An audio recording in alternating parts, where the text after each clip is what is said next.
प्रस्तुतिका केही कुराबारे लेखक भन्नुहुन्छ।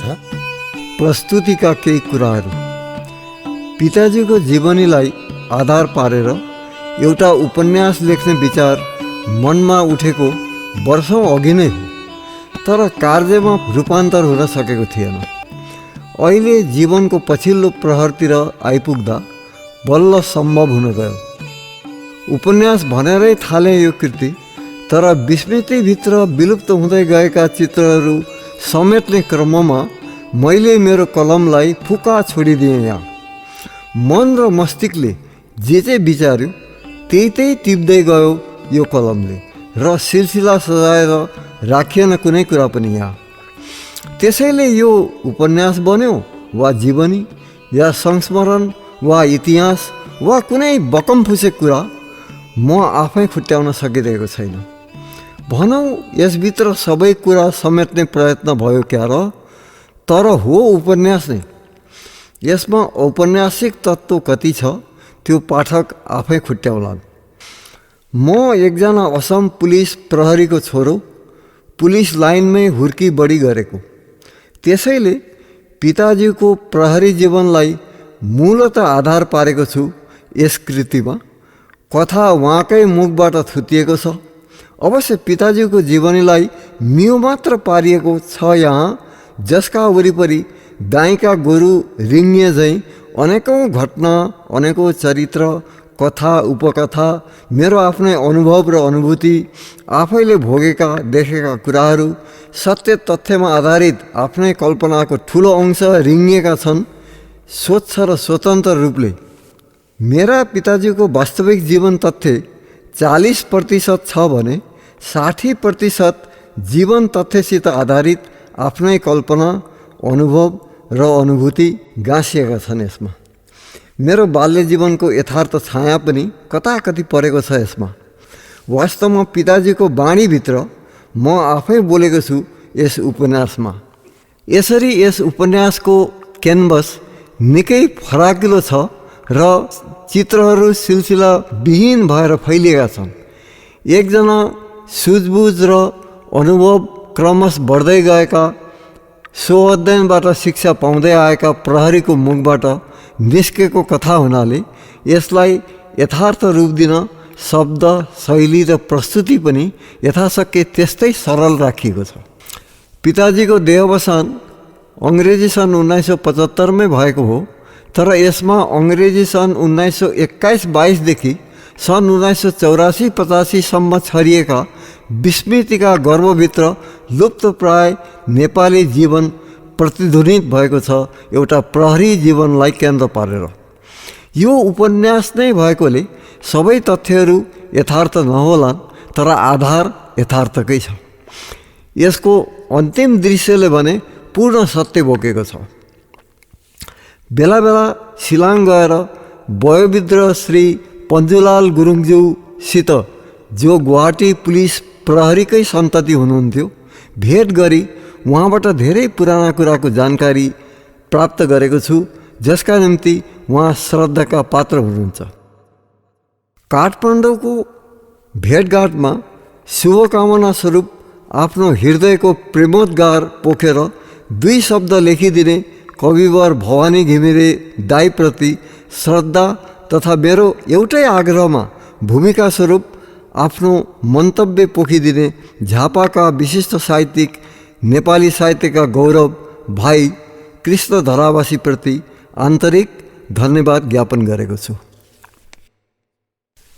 मेरा मित्र तथा शुभचिन्तक मध्ये स्वर्गीय अनुराग प्रधान अन्यतम थिए।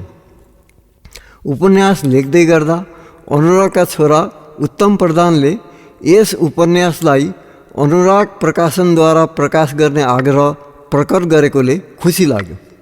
अनुराग प्रधानले आफ्नो जीवनकालमा म प्रति पोखेको अटुट मायाले आफूलाई सदैव ऋणी अनुभव गरिरहेकोमा उनको नाउँमा खोलेको प्रकाशनबाट मेरो एक कृति छापिँदा आफूलाई केही हलुङ्गो अनुभव गरे र सहर्ष अनुमति प्रदान गरे। इति लेखक तारिख 13 मार्च 2004 2061 वैशाख 1 गते 9 वर्षको शुभकामना सहित प्रेमाश्रम, घर सङ्ख्या 8, डाक्टर बी बरुवा रोड, बराखली, गौहाटी 781-007। Phone mobile 9864132705।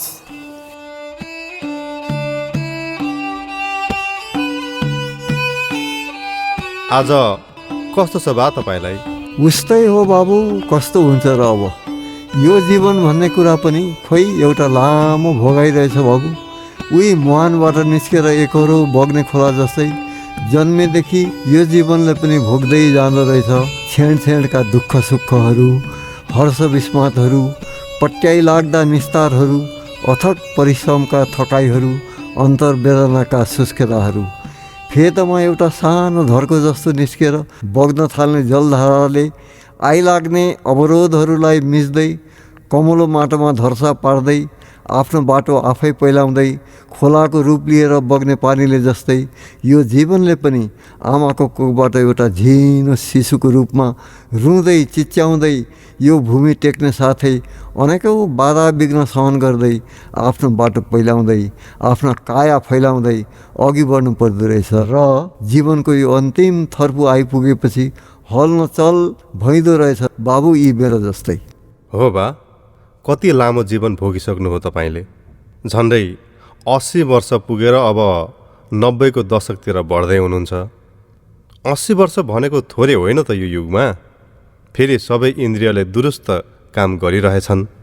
आँखा पनि राम्रै देख्नुहुन्छ, कान पनि ठिकै सुन्नुहुन्छ, यता दाँत पनि बाका, 2-4 बाहेक सबुतै छन् क्यार। यो उमेरमा पनि स्मरण शक्ति हाम्रोभन्दा प्रखर छ। अनि अब यो रोगले अलि अस्थिर पारेको छ। हिँडडुल गर्न गाह्रो भयो र मात्रै, नभए अझ पनि बाले उड्दो चरो समात्नुहुन्थ्यो, होइन बा? मेरा कुरा सुनेर बुढाको अनुहार केही हँसिलो हुन्छ। उनी केही उठेर सिरानीमा अडेस लागि बस्छन्। हँसिलो अनुहार केही मलिन परिलक्षित हुन्छ। बिस्तारै भन्न आरम्भ गर्छन्। केही राम्रो छैन बाबु अब। आँखामा त्यो ज्योति छैन, अघि जस्तो कान पनि तिखा छैनन्, दाँत उही देखाउने मात्र छन्, चबाउने भित्रका बङ्गारा जति खिसके, खाएको पच्दैन, स्मरण शक्ति पो कहाँ राम्रो छ र। अहिले भनेको कुरा अहिले बिर्सिहाल्छु। हिजो आज एउटा कुरा भने छ है बाबु। त्यो के भने, पुराना फेदतिरका कुरा भने झलझली सम्झिरहन्छु। आफ्ना बाल्यकालका कुराहरू प्रखर भएर घुमिरहन्छन् मस्तिष्क वरिपरि। गाई गोरुले दिनभरि चरेको घाँस राति थलामा बसेर अलिअलि ओकल्दै उग्राइरहे झैँ म पनि अहिले थला परेको अवस्थामा एकान्तमा बसेर उग्राइरहन्छु आफूले भोग्दै आएको अतीत। कहिले बितेर जानुभएको बाबुको अनुहार आँखा अघि आउँछ, कहिले मुमाको, कहिले दौतरे साथी सङ्गीहरूसित खेल्दै गरेको हुन्छु, कहिले पाखा पखेरा, गाउँघर, गोठ बेसी सम्झन पुग्छु बाबु। यता हिजो आजका कुरा भने सम्झनै रहँदैन। दिनभरिको कार्यकलाप राति सम्झन खोज्दा स्मृतिले धोका दिइहाल्छ। यस्तै हुँदो रहेछ बाबु समयले थिचिसकेपछि। अचेल त आफैलाई बौला बौला जस्तो लाग्छ। कहिलेकाहीँ मानिस नै चिन्न सक्दिनँ। कोही वैशालु मान्छे भेट्न आयो भने बाल्यकालसँगै बिताएको साथीको भरमा हुन्छ मलाई। अदमैसे कोही आउँदा काकाहरू पो आएछन् जस्तो लाग्छ। अनि झल्यास हुन्छु। उनीहरू सबै उहिले बितेर गइसके, अब कहाँको यहाँ आउनु। यस्तो झझल्को दिएर उनीहरूले नै मलाई आफ्नो संसारमा डाकेका हुनान्। अब कहाँ होला त्यो संसार? के उनीहरूको अस्तित्व छ भने कुन रूपमा छ? पदार्थ कहिले मासिँदैन भन्छन्, फेरि आत्मा कहिले मर्दैन भन्छ हाम्रो शास्त्रले। तिनको अस्तित्व कुनै न कुनै रूपमा त अवश्य होला। तर मलाई त्यसको के फाइदा बाबु? मैले चिनेको रूपमा फेरि उनीहरू फेला पर्ने होइनन्, उही झझल्को मात्र। केही छिन थामिएर फेरि उनी भन्छन्, बाबुलाई कतै जानुपर्ने थियो कि मैले आफ्नै थाङ्ने गन्थनले अल्मलाएका र। म त बोल्न थालिसकेपछि बोलेको बोलै गर्छु। त्यसैले घरका मानिस मेरो छेउमा पर्न खोज्दैनन् कोही। बाबुलाई पनि झर्को लाग्दो हो मेरो यी सब कुराहरूमा। किन झर्को लाग्नु? मलाई त आनन्द आउँछ तपाईँका यी अनुभवी कुरा सुन्दा। ल अहिलेलाई म उठेँ, म फेरि आउँछु बाले भोग्दै आएका जीवन वृत्तान्त सुन्न। आज बिहान एउटा उपन्यासको ढाँचा तयार पार्ने उद्देश्य लिएर आफ्नो कोठामा बसेको हुन्छु म, तर बन्दैन कुनै ढाँचा। धेरै कथावस्तु मनमा खेल्छन्, जज्दैन कुनै कथावस्तु। कागज कलम थन्काएर लाग्छु कमान्डिङ बुढाको वासस्थानतिर। कमान्डिङ बुढा असमको यो प्रमुख नगर गुवाहाटीका पुराना नेपाली बासिन्दा मध्ये एकजना हुन्। हाम्रो परिवारसित धेरै पुरानो परिचय छ उनका परिवारको। हालै निकै दिनदेखि केही अस्वस्थ छन्। 80 वर्षमा हिँड्दै गरेका बुढाको निम्ति वार्धक्य नै एउटा रोग बनेको छ। असम पुलिस बटालियनमा एउटा सामान्य प्रहरीबाट 32 वर्षको आफ्नो जागिर कालमा कमान्डेन्टको अहोदासम्म पुगी अवकाश ग्रहण गरेको पनि 20 वर्ष नागिसक्यो। सर्वसाधारणमा कमान्डिङ बुढा अथवा कमान्डिङ बा वा डिएसपी बाबुकै नाउँले प्रचलित बुढाको असल नाउँ अब त धेरैलाई ज्ञात पनि होवेन। मलाई पनि सोधखोज गर्दा मात्र थाहा भयो उनको भर्तीको नाउँ प्रेमबहादुर खड्का रहेछ। पूर्वी नेपाल धनकुटा जिल्लाको कुनै एक गाउँ उनको जन्मथलो, तर बाल्यावस्थामै आसाम पसेका।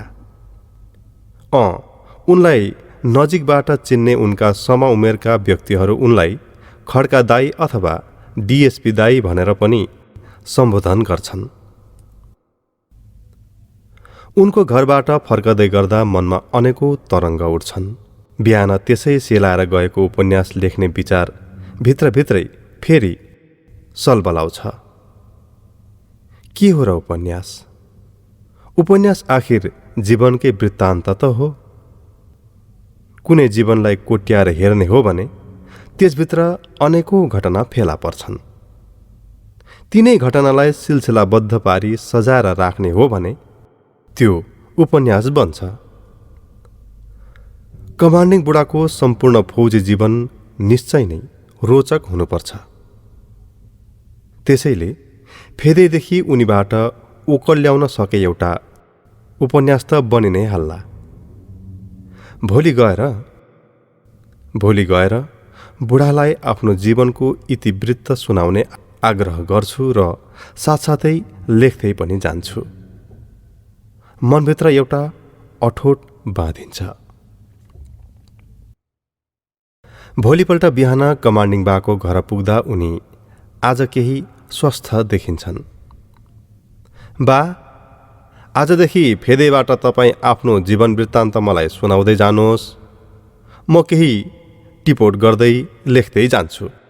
तपाईँको जीवनमाथि टेकाएर एउटा उपन्यास लेख्ने विचार छ मेरो। म आफ्नो प्रस्ताव बुढा समक्ष राख्छु। कमान्डिङ बाको ओठमा मृदु हाँसो खेलिरहन्छ निकै बेर, अनि बिस्तारै भन्छन्, बाबु, वास्तविक जीवन जस्तो उपन्यास कहाँ हुन्छ र? उपन्यासमा पढ्दा पाइने घटनाहरू टम्म मिलेका हुन्छन्। सिलसिलाबद्ध रूपमा कथा बुनिएको, रोचक पाराले कल्पना सजिएको हुन्छ। यता सत्य जीवन त छरपष्ट भएर फैलिएको हुन्छ। जीवन सोझो पाराले एउटै पाटामा बगेको हुँदैन। त्यो विशृङ्खल रूपमा फेर्न टुप्पो जस्तो चारैतिर अल्झिएको हुन्छ। यस्तो जीवनको वृत्तान्त पो कता सुनाउनु, कहाँबाट थाल्नु, कुन भन्नु, कुन छोड्नु? कल्पनाले घटना सिर्जना नगरी जीवनकै सत्य तथ्य लिएर मात्र उपन्यास के हुन्थ्यो बाबु? बन्दैन। तपाईँ सम्झन सकेका आफ्ना जीवनका कुराहरू फेदैदेखि भन्दै मात्र जानुहोस् न। तपाईँले वर्णन गरेका जीवन तथ्य र घटनाहरूलाई आवश्यक अनुरूप केही कल्पनामा बुनेर सजाउने जिम्मा मेरो। भरसक तपाईँकै कथा तपाईँकै शब्द शैलीमा राख्ने मेरो प्रचेष्टा रहनेछ। उपन्यास आखिर जीवनले भोगेकै घटना हो, जीवनकै वृत्तान्त। कल्पनाले त केवल धागोको काम दिन्छ जसबाट घटनाहरू सजाएर उन्न सकियोस्। फेरि बाले भन्नुभए झैँ जीवन जसरी छरपट्ट भएर सिलसिलाविहीन रूपमा फैलिएको छ, त्यस्तै जीवनको प्रतिबिम्ब झल्काउने आजको उपन्यास लेखन पनि धेरैजसो श्रृङ्खलाविहीन नै हुन्छ। सम्पूर्ण जीवनको चतुर्दिक झाँकी आफ्नो ऐनामा देखाउन खोज्ने उपन्यासले आज सिलसिला मिलेको विवृत्ति खोज्दैन।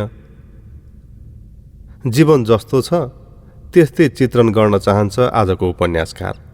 ऊ एउटा मुभी क्यामेरा लिएर यथार्थ जीवनको तस्बिर खिच्न उभिएको हुन्छ, जुन क्यामेरामा अन्तर्मनको चित्र खिच्ने एक्सरेको गुण पनि समावेश छ।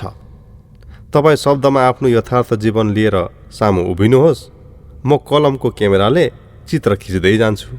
क्यामेरामा पहिले नेगेटिभ फेला पर्छ, त्यसलाई आवश्यकता अनुसार डेभलप गरौँला, एनलार्ज पनि गरौँला, एउटा निर्जन अन्ध्यारो कोठामा बसेर।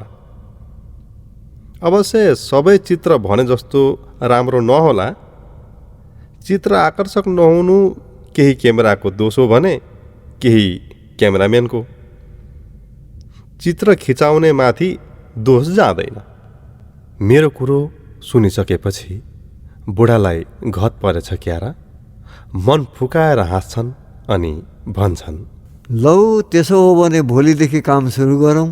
सोम खेती बुध घर भन्छन्, सोमबार खेती थाल्नु अरे, घर थाल्दा बुधबार थाल्नु अरे। यो बुढा पुरानाको आहान हो। भोलि सोमबार हो, लेखन वृत्ति बाबुको निम्ति खेती नै त हो नि। खेती त हो, तर उपन्यास लेखन त उही फुलबारीमा फुल उमार्ने रहरको खेती मात्र। बाली नै भित्र्याएर परिवार पाल्ने खेती चाहिँ होइन। सृजनशील लेखन वृत्तिबाट परिवार पाल्ने स्थिति आउन अझ पनि हाम्रो समाजमा धेरै टाढा छ। मैले त पत्रकारिताबाट परिवार पालेको छु। पत्रकारिता नै पनि त्यति कहाँ फस्टाएको छ र, घिटिघिटीमै छ अझै पनि। भइगयो, भोलिदेखि म बेलुकी अथवा बिहान आउने गर्छु र दैनिक 1-1.5 घन्टा बालाई झिझ्याउने गर्छु। भोलिपल्ट छेउको हलवाई पसलबाट आधी केजी खोवा अर्थात् कुराउनी किनेर पोको पारी लिएर बुढाको घरतिर लागेँ। बुढाले हँसिलो अनुहारसित मेरो स्वागत गरे, मानौ उनी मेरै अपेक्षा गरिरहेका थिए। खोवाको पोको अघि राख्दै मैले भने, लौ त बा, थाल्नुहोस् अब आफ्नो आत्मकथा। भनौँ तपाईँको जीवन इतिहास जो हामी बीच अहिलेसम्म अज्ञात छ र तपाईँ भित्रै सीमित छ। बुढा निकै बेर घोइरिरहन्छन् अनि बिस्तारै भन्छन्, खै बाबु, कहाँबाट सुरु गरौँ? अहिले मेरो स्मृतिको आँखाले ब्रह्मपुत्रको अगाध जलराशि र त्यहाँ उठेका तरङ्गहरू, नदी तीरमा अनन्त रूपले फैलिएको बगर, बगरदेखि अलि माथिल्लो भागमा बाक्लै काँचघरी, इकडा, घेउवा, खरबारी अनि सघन वन देखिरहेको छ। यसै जङ्गल बीच छ नेपालीको गाउँ। खरले छाएका मचान घर, गोठहरू, बाँसका खुट्टा र भाटाहरूले गोलाइ आकारमा घेरेर बारेको खुला ठाउँ, जहाँ दिउँसोभरि लैना पाडा बाछाहरू खेल्छन्, उफ्रिन्छन्, कुद्छन् र बेलुकी भएपछि वनमा चर्न गएका गाई भैँसी आफ्ना पाडा बाछा सम्झेर जब घर फर्कन्छन्, तिनलाई रातभरि त्यसै घेरोभित्र थुनेर राखिन्छ। बिहान भएपछि पाडा बाछा लाइन्छ, दुध दुहिन्छ, गाई भैँसीहरू डुँडमा राखिदिएको नुन चाड्छन्, खली भुस खान्छन् अनि फेरि लाग्छन् वनतिर अथवा नदीको तीर आहाल खेल्न। झन्डै नदीको पारीपट्टि नदीको भँगालो फाटेर जमिनको निकै ठुलो भाग नदीले घेरिएर टापु बनिएको छ। त्यस टापु अथवा छपडीमा पनि प्रशस्त नेपालीका भैँसी गोठ छन्। बाबु, अहिले झलझली मेरा आँखा अगाडि यिनै कुराहरू नाचेका छन्। त्यसैले असमको यो ब्रह्मपुत्र नदी छेउको नेपाली गाउँबाटै मेरो कथा आरम्भ गर्छु, जहाँ पहाडबाट पहिलोचोटि आएर मेरो असम्मेली जीवन आरम्भ भएको थियो। भन्दै लाँदा प्रसङ्ग आएछ भने पहाडमा बिताएको मेरा बाल्य जीवन पनि पछि कतै भनौँला। केवल 14 वर्षको उमेर थियो मेरो जब म यो शीतलपाटी गाउँको एउटा सानो घर अगाडिको आँगन टेक्न पुगेको थिएँ। घरको छानो खरले छाएको, भित्ता इकडा र बाँसका भाटाले बारेर त्यसमाथि रातो माटोले पोतेको अनि दैलो चोयाले बुनेको बाक्लो मान्द्रोलाई बाँसका भाटाले बाँधबुँध पारेर बनाइएको थियो। आँगनको पल्लोपट्टि लामो टहरो थियो जहाँ दिनभरि चर्न गएका 5-7 माउ भैँसी र त्यति नै गाई अनि एक हल गोरु बेलुकी बाँधिँदा रहेछन्। घरभित्रबाट एउटी अधबैसे त्यस्तै 35 नागेकी आइमै मानिस बाहिर निस्किन्। उनको पहिरनले उनी विधवा हुन् भन्ने सङ्केत दिइरहेको थियो। यता मुखश्री र जिउ डालले तर अझ यौन प्रशस्त विद्यमान छ भन्ने सङ्केत पनि दिन्थ्यो। मलाई साथ लिएर जाने सम्बन्धले मेरो सानाबा पर्ने व्यक्तिले ती स्वास्नी मानिसतिर हेरेर भने, भाउजू एउटा गोठमा काम गर्ने केटो जसरी भए पनि पहाडबाट ल्याइदिनु है नानी। म आइमै मानिस, मालिकले छोडेर गइजानुभयो। यो वस्तुभाउ घर व्यवहार धान्न गाह्रो पर्यो मलाई भन्थ्यौ। नभन्दै तिम्रो भाग्यले आफ्नै भाइ भैयाभित्रको केटो ल्याइदिएको छ है। पहाडमा तल कटवाल गाउँ छेउ मगर गाउँका साइला खड्का दाजुलाई त चिन्दथ्यौ नि तिमीले पनि। हो, उनैको छोरो हो यो केटो। अब आफ्नै छोरो सम्झिनु तिमीले। ए केटा प्रेम, लौ आफ्नै वंशका घर आइपुगिस् त। साइनामा यी भाउजू तेरी कान्छी आमा पर्छिन्। तेरा बा र यस घरका कटे दाजु दाजुभाइ नै जस्ता हुन्। कति फरक छ र, त्यही 4-5 पुस्ताको तलमाथि त हो। एक किसिम 13 दिने भित्रैकै भनौँ न, एउटै थर गोत्र। अब यहीँ बस् त। यी भाउजूले अराएको काम गर्नु, वस्तुभावको राम्रो हेरचाह गर्नु, एक रकम छोरै ठान्नु आफूलाई यस घरको, होइन त भाउजू? किन होइन त? पहाडमा साइला खड्का जेठाजुको छोरो भनेपछि हाम्रै छोरो त भयो नि। मेरा पो को छन् त? मालिकलाई पनि उमेरमै दैवले हरेर लगिहाले। छोरी एउटी भएकी बिहे भएर गइहाली। एउटा भएको छोरो पनि बालकै छ, त्यो पनि पढ्न जान्छु भनेर बिहानै खरेल बाजेका पाठशालातिर जान्छ। अब घरकै मानिस ल्याइदिनु भएछ नानीले, हुनसम्म भइहाल्यो नि भनिन् भाउजू भन्नेले। यिनका सबै कुरा सुनेर पनि कुनै कुरा बुझिनँ मैले। पहाडबाट यी मानिसको साथ लागेर आउँदाको कुरो सम्झेँ। ए केटा, साइला खड्का दाईको छोरा होइनस् त? क्या स्वाटिएछ केटो त, जागिर खाने लायकको भइहालेछ नि। आछाम जान्छस् केटा? आछाम लगेर छपडी कम्पनीमा भर्ती गरिदिन्छु म तँलाई। मनमा विचार आएको थियो, छपडी कम्पनी कुनै गल्लावालको नाउँ होला। फौजमा भर्ना गर्ने कुरा गरेका हुनन्। मेरा उमेरकालाई भर्ती लिन्छ र सानाबा? भर्खर 13 वर्ष पुगेँ म। सानाबाले हाँसेर भनेका थिए, किन लिँदैन? बुवाए छोकडामा लिइहाल्छ नि। लौ हिँड जाउँ। घरमा बा आमाको अनुमति पनि यिनै सानाबा भन्नेले लिइदिए। छोरो मुङलान गएर आफ्नो जीवन सपार्छ, 2 पैसा कमाएर घरको पनि हेरचाह गर्छ, चिने जानेका आफ्नै मानिसले लाँदैछन्, बेसै हुन्छ भन्ने आमा बाबुको सोचाइ। होइन, गल्लामा भर्ती जाने भनेको होइन र सानाबा? प्रश्न गरेँ मैले मलाई यहाँसम्म ल्याउने विधातालाई। होइन, छपडी कम्पनी भनेको के सम्झिस् तैँले? ऊ पारी टप्पु छपडीका गोठा बस्नुभन्दा त यहाँ धेरै सुविस्ता हो नि। यो त गाउँ पो हो त जे भए पनि। फेरि आफन्तमै परेको छस् त। मैले बुझ्दै गएँ। मलाई यी कान्छी आमै पर्नेका गोठमा गोठाला बस्न ल्याएका रहेछन् मेरा यी हितैषी सानाबा भन्नेले। अब मैले गोठ धन्दा गर्नुपर्छ यस घरको, भाँडा पनि माझ्नै पर्छ गोठालो भएर बसेपछि। जति बुझ्दै गएँ त्यति टाउको तातेर आयो। भाउन्न होला जस्तो भयो। निकै बेर घोरिएर उभिएको देखि सानाबाले भने, किन घोरिस है केटा? अब 1-2 साल मजाले गोठको काम गर, खाइपी गरेर जिउ सपार, अलि लाठे हो, अनि भर्ती नै हुन्छस् भने पनि लगिदेऊला नि कि गोटी कि तेजपुर।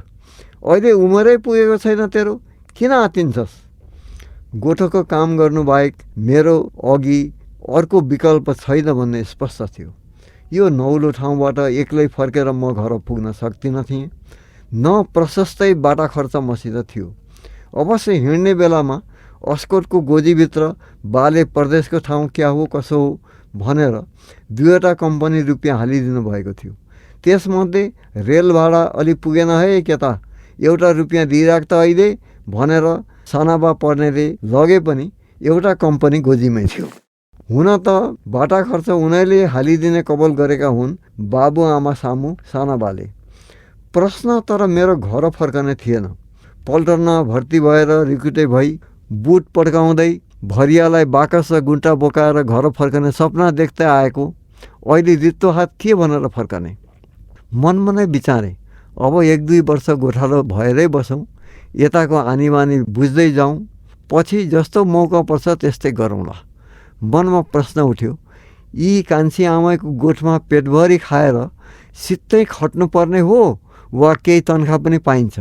यसको पनि निर्कोल गरिराखेको राम्रो यी साना बाघकै सामु, पछि क्या हो कसो हो?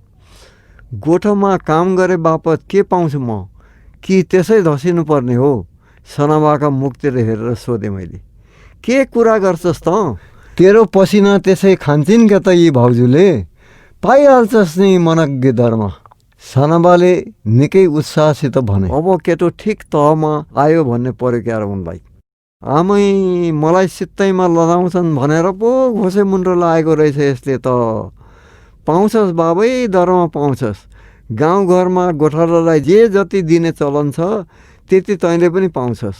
छोरै रहेछस्, काम राम्ररी गर मात्रै न, तेरो दुःख शास्ति हामी हेरिहाल्छौँ नि।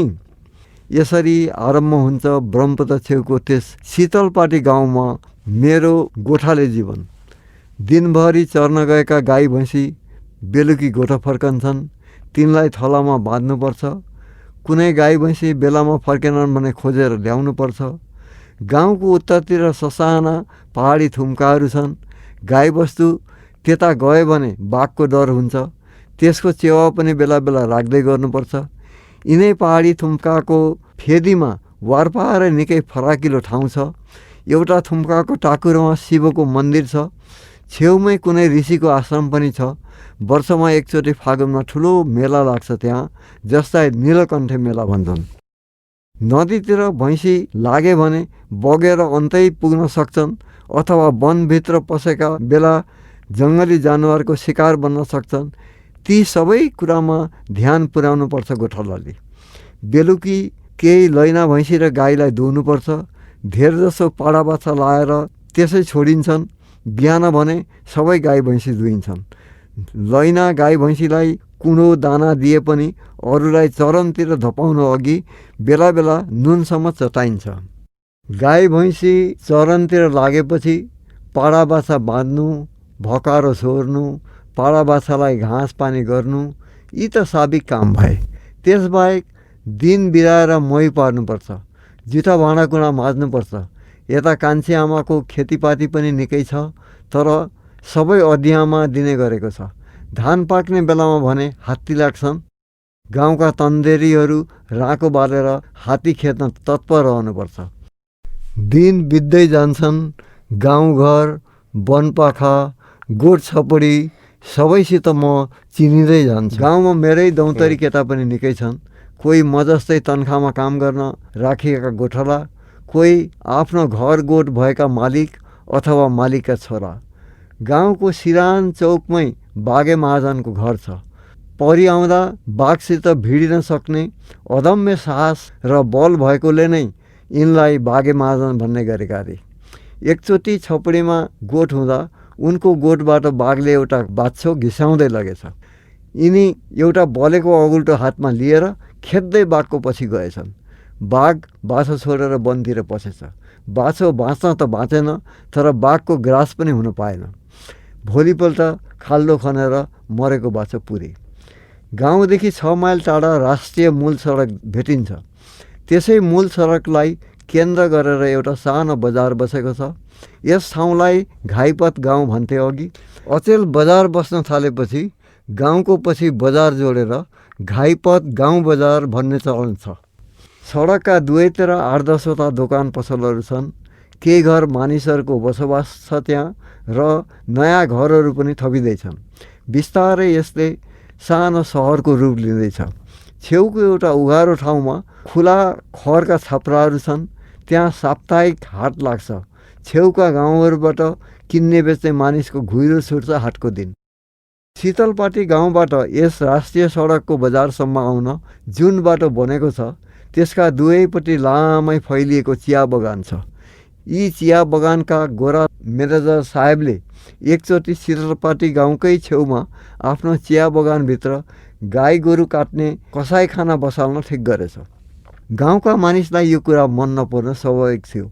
उनीहरू गोठ पाल्ने, गाईलाई लक्ष्मी मान्ने मानिस गाउँको छेउमै गोवध कसरी सहन गर्न सक्थे?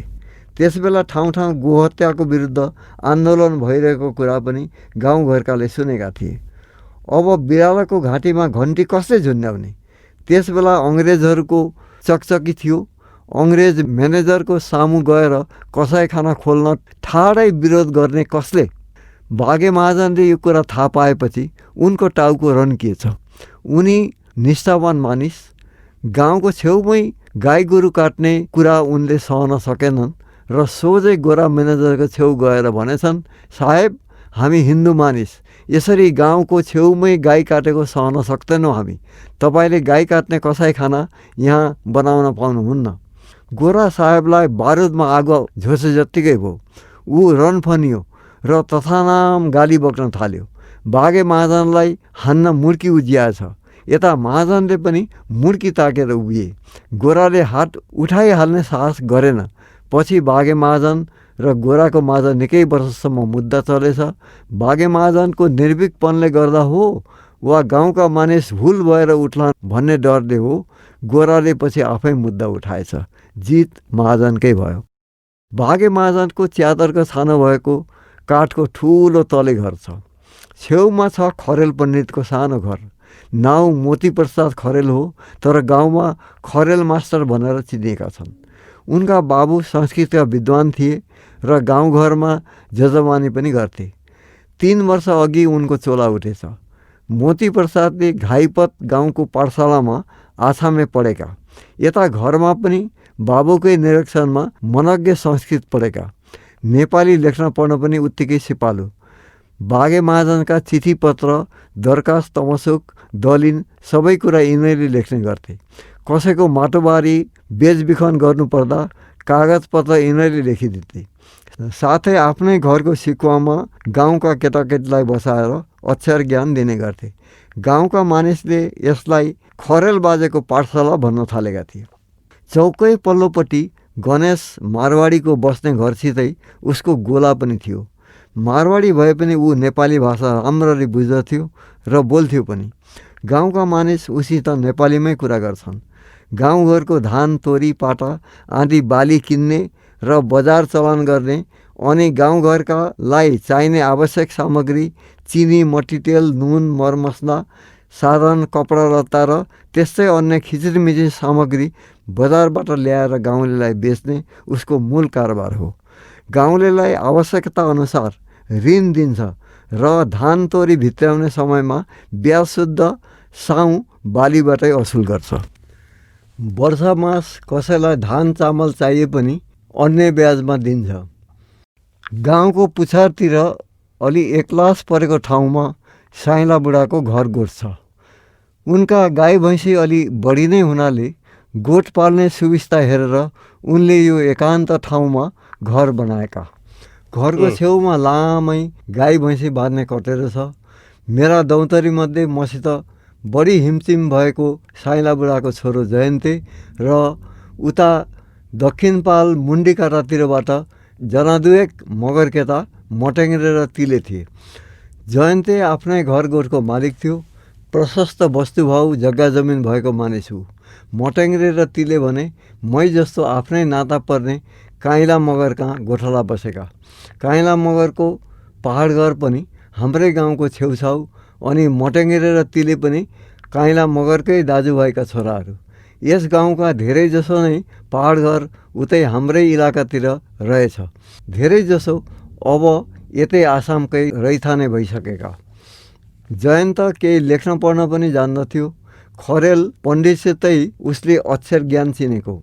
उसले गाईबस्तु राख्ने कटेरोको छेउमा अलिकति ठाउँ घेरेर कोठा निकालेको थियो।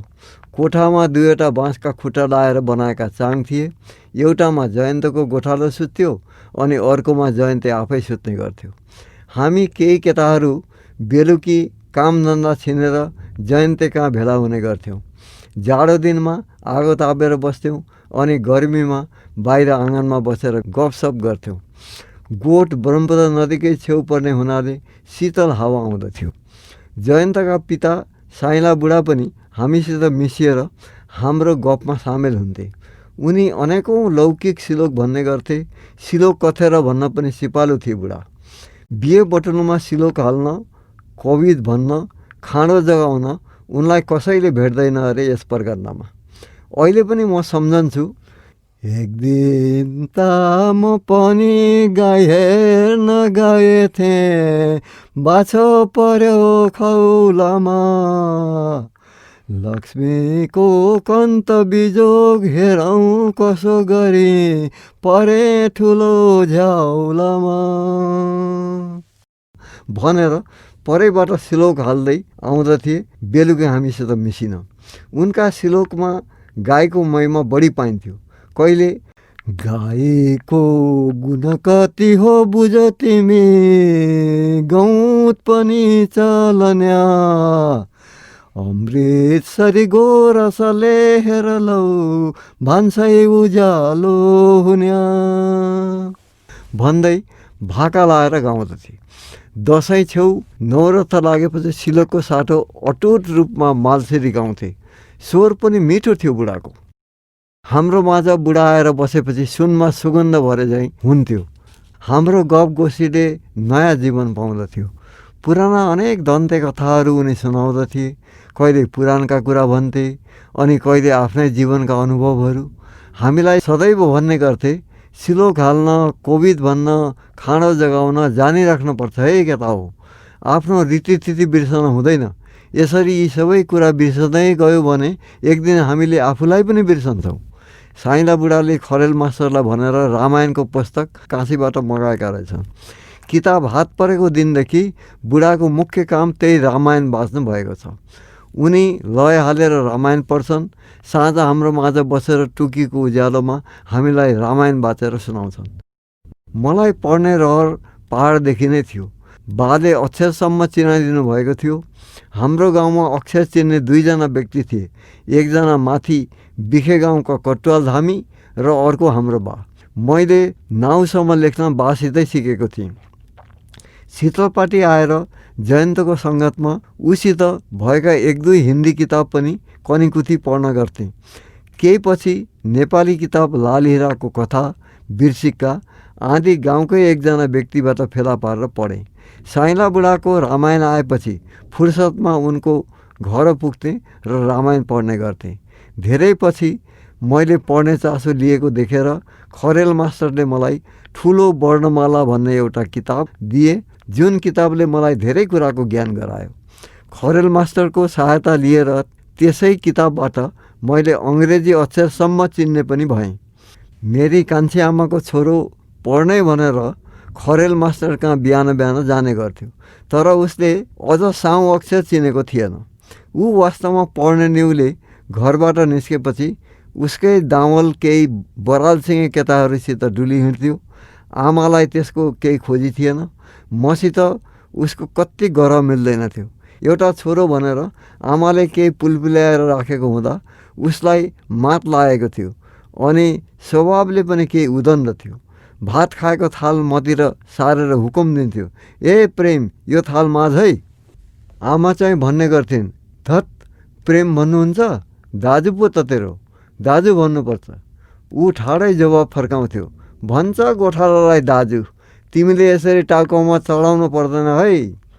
थियो त 10-12 वर्षको केटो, तर छुच्चाइमा परिपक्व उमेरकाले भेट्दैनथे। बाबु नभएको टुरो, त्यसमाथि आमाले नियन्त्रण गर्न नसक्नुमा उनको आफ्नै कमजोरी झल्कन्छ। म साँझ अबेरसम्म साइला बुढाको गफमा भनौँ अथवा रामकथामा बसेर घर फर्किन्थेँ। गोठकै एक कुनामा बाँसको चाङ थियो जहाँ म रात बिताउने गर्थेँ। दिनभरिको थकाइले चाङमा पल्टने साथ निन्द्रा देवीले आफ्नो काखमा लिन्थिन् मलाई यहाँसम्म ल्याउने मेरा सानाबा घरभित्र कान्छी आमासित गुनगुन बात मारिरहेका हुन्थे। उनी निस्केर जाँदा धेरैजसो म निदाइसकेको हुन्थेँ। कहिले गए थाहै हुँदैन थियो। कहिलेकाहीँ म झस्केर बिउँझदा बिडी तान्दै बाटो लागेको देख्थेँ उनलाई। कान्छी आमा दैलामा उभिएर हेरिरहेकी हुन्थिन्। कुरामा एक दिन साइला बुढा समक्ष यो कुरा निस्कन्छ, तँ निकै अबेरसम्म राति यहाँ बस्छस्, घर पुग्दा त तेरी कान्छी आमै र तेरा भाइ बनाउँदाले एक निन्द्रा पुर्याइसकेका हुन्छन् क्या होइन प्रेमे? साइला बुढाको प्रश्न हुन्छ। होइन, कान्छी आमा त धेरै जसो सुतेकी हुन्नन्। हाम्रा ती सनाबासित अबेरसम्म कुरा गरिरहेकी हुन्छन्। ती सनाबा कतिखेर जान्छन् मैले पो थाहै पाउँदिनँ। बरु म भन्छु, को त्यो चतुरे कान्छो? त्यसरी आइमै मात्र भएका घरमा के भनेर बस्छ त्यो त्यति रातिसम्म? निको होइन है, यो मान्छे निको छैन। नाउँ पनि चतुरे, काम पनि चतुरेकै छ यसको। साइला बुढा शङ्का व्यक्त गर्छ। किन त्यसो भन्नुभयो बा? म सोध्छु। एउटी एक्ली राँडीफुडी भएको घरमा त्यो नागो भएर रातिसम्म बस्न हुन्छ? अब त तँ पनि सानो छैनस् त, कुरो बुझ्ने भइस् त। खोइ यस्ता कुरा म के जान्नु। सधैँ आउजाउ गर्ने मान्छे, देवर भाउजूको साइनो छ, भित्री कुरा के बुझ्नु छ र मैले? बाघे माझनले थाहा पाए भने दोलो काट्छन् त्यस नागाको पनि अनि त्यसकी भाउजू त्यो बाइफालेको पनि। बुढा निकै रन्किन्छन्। केही बेर पछि फेरि भन्छन्, यो परगन्नामा यस्तो व्यथिति चल्दैन है केटा, बुझेको छस् के तैँले? पोहोर भालु गाउँमा के भएको थियो थाहा छ तँलाई? के भएको थियो र बा? मेरो उत्सुकता बढ्छ। एउटी नकचरी आइमै थिई, एउटा त्यस्तै नागासित पल्केकी रहेछ। एक दिन निकै राति लोग्ने घर फर्कँदा दुवैलाई भेट्टाएछ ठाउँमै। त्यो नागा त कसो उम्केर गएछ, तर त्यो आइमै भने त्यो दिनदेखि बेपत्ता भई। अनि उनले कानैमा फुसफुसाउँदै भने, कहाँ भन्छस्? लोग्ने चाहिँले त्यस भाइफालेलाई मारेर दबाइदियो आफ्नै बारीमा। गाउँमा सबै आफ्नै दाजुभाइ थिए, कुरो त्यत्तिकै दबाए। त्यस्ता बाइफालेका नाठा कति थिए, कति हिँडी नै कुनै एउटालाई टिपेर भनेर चारैतिर फिजाइदिए, कुरो त्यत्तिकै टुङ्ग्यो। कहिलेकाहीँ यी कुरा आज पनि मेरो स्मृतिमा खेल्छन्। विचार्छु, यो यौनको भोग भन्ने कुरा मानिसमा कति अनौठो कमजोरी हुँदो रहेछ, जसलाई कुनै संयम, कुनै आचार संहिताले दमन गर्न सक्दैन। साँच्चै नै यसलाई संयमले दमन गर्नुपर्ने हो अथवा स्वाभाविक रूपमा यसलाई तृप्त हुन छोडिदिनु पर्ने हो? म निर्कोलमा पुग्न अझ सकेको छैन बाबु। यस दिशामा कति स्वतन्त्रता, स्वच्छन्दता अथवा प्रतिबन्ध रहनुपर्छ। यसको सठिक साथ के हुन्छ? हो त परिवेश परिस्थिति अनुरूप यो साथ बेग्ला बेग्लै ठाउँमा बेग्ला बेग्लै हुन्छ क्या र? म मेरी कान्छी आमाको गोठमा बसेको वर्ष दिन नागिसक्यो, तर तनखा पाउने कुनै कुरा भएको छैन। घरबाट आउँदा 2 जोर फेरफार लुगा बोकेको थिएँ, अब बिस्तारै फाट्न थालेका छन्। बाहिर कतै निस्किनु पर्दा 1 जोर गतिलो फेरफारको लुगा छैन। एक दिन कान्छी आमालाई भन्छु, मेरो फेरफारका लुगा पनि फाटिसके कान्छी आमा, मलाई खर्च दिनुहोस्। हाट गएर एउटा कमेज र जाँगे एउटा किनेर ल्याउनु पर्यो। साथीहरू जाने भएका छन्। तैँले कहाँ हेर्न जान्दछस् र लुगा? अर्को साताको हाटमा तेरा सानाबा ती नानीलाई पठाउँछु म हाट। नाप दिइराख्नु, तँलाई त ठगिहाल्छ नि व्यापारीले। सानाबाले कस्तो ल्याउने हुन् म आफै हेर्न जानिहाल्छु नि। जालास बाबै, तँ पनि जालास, एक साता पर्खिन। अब तिनै नानीले लिएर जान्छन् तँलाई। तैँले रोजकै किनिदिन भनौँला नि म। एक साता बित्छ, कान्छी आमाको भाका अर्को सातामा सर्छ। बारम्बार कर्क गर्दा महिना दिन पछि बल्ल चतुरे सानाबासित म घाइपत गाउँ बजार पुग्छु।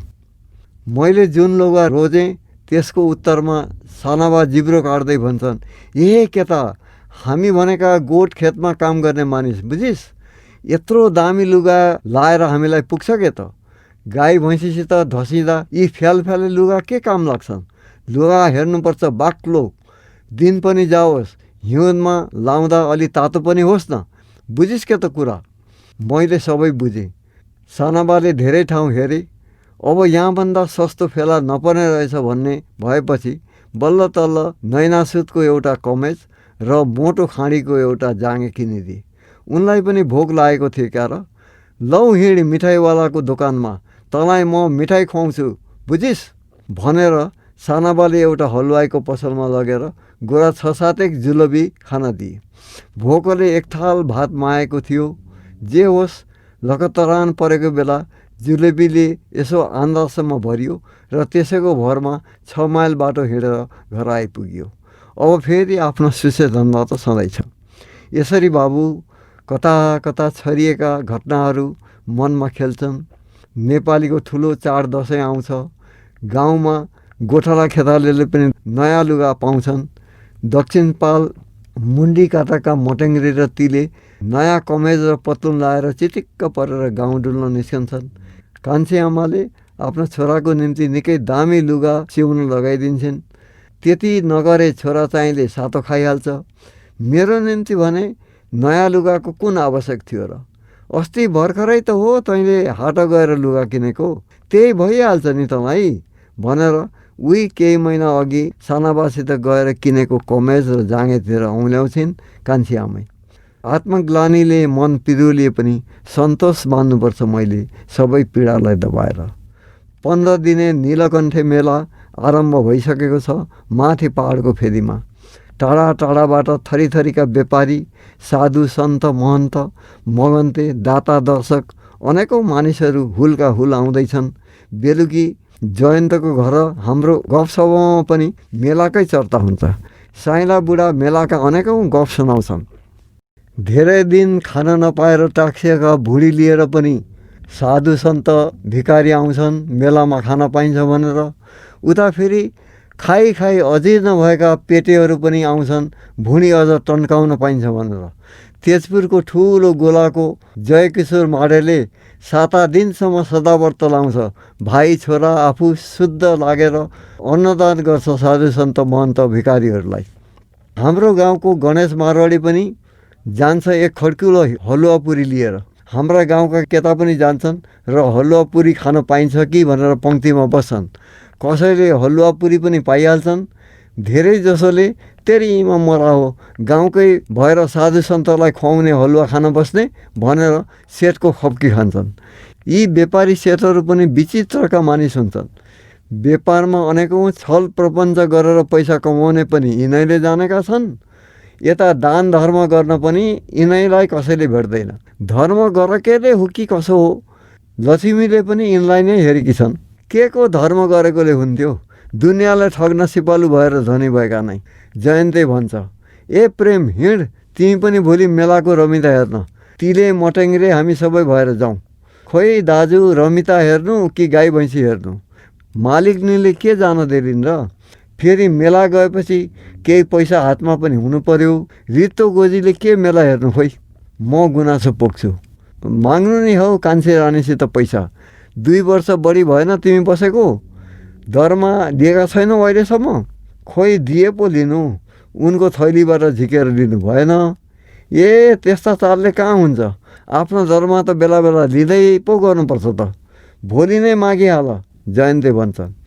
यहाँ यो कुरा दर्शाइराखौँ बाबु, हाम्री कान्छी आमालाई गाउँघरमा कान्छी रानी भन्छन् सबै। कुरो के भने हाम्रा कट्टे काका 2वटी पत्नी। जेठी चाहिँको नाउँ रानी थियो अरे, सबै जेठी रानी भन्थे। उनी बितेपछि यी कान्छी बिहे गरेका कट्टु काकाले, त्यसैले यिनलाई कान्छी रानी भन्न थाले गाउँलेहरू। भोलिपल्ट कान्छी आमैसित यसो मौका हेरेर भन्छु, म आज मेला जानु पर्यो कान्छी आमा, सबै साथी जाने भएका छन्। मलाई केही पैसा पनि चाहिन्छ, दर्माको हिसाब पनि केही थाहा छैन। तँ मेलामा गएर कसले स्याहार्छ बस्तु भाउ? साइला बुढाको छोरो त्यही जयन्त त होला नि तेरो साथी। ऊ त पुगिसरी आएको मालिक मानिस, त्यस्तासँग दाँजिएर तँलाई पुग्छ? छँदैछ नि तेरो दर्माको हिसाब भन्ने बित्तिकै कहाँ पाउनु र दिनु पैसा? यही जवाफ अघि 1-2 चोटि पनि पाइसकेको हुन्छु। अर्थात् हिसाब कतै हराएको छैन, छँदैछ, तर हात 1 पैसा पर्दैन। कति हो मैले पाउने तनखा त्यसको पनि केही पत्तो छैन। मनमा शङ्का उठ्न थालेको छ, यहाँ बसेर के पैसा हात पर्ला, खर्च लिएर घर फर्कने दिन आउलान्। त्यसै मन भरङ्ग भएर आउँछ। सबै कुरा विचार गरेर हेर्दा एउटा अन्यलको स्थिति निरन्तर छाइरहन्छ मनमा।